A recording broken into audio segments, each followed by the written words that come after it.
వ్యాస మహర్షి మహాభారతాన్ని చెప్తుంటే వినాయకుడు ఒక్క క్షణం కూడా ఆగకుండా రాస్తున్నాడు. అయితే వ్యాసుడు కొన్ని శ్లోకాలు చాలా లోతైన అర్థంతో ఉద్దేశపూర్వకంగా క్లిష్టంగా చెప్పేవాడు.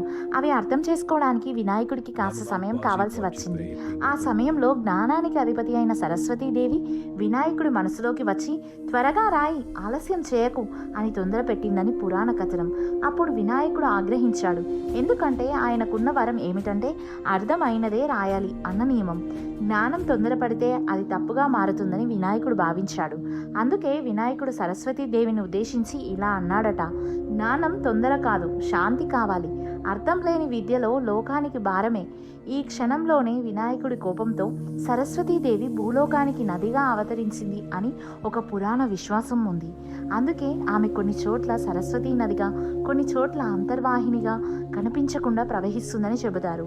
అర్థం ఏమిటంటే జ్ఞానం ప్లస్ బుద్ధి రెండు సమతుల్యంగా ఉన్నప్పుడే లోకానికి మేలు జరుగుతుంది. అర్థం లేని విద్య భారమే, అర్థం చేసుకున్న జ్ఞానమే వరం.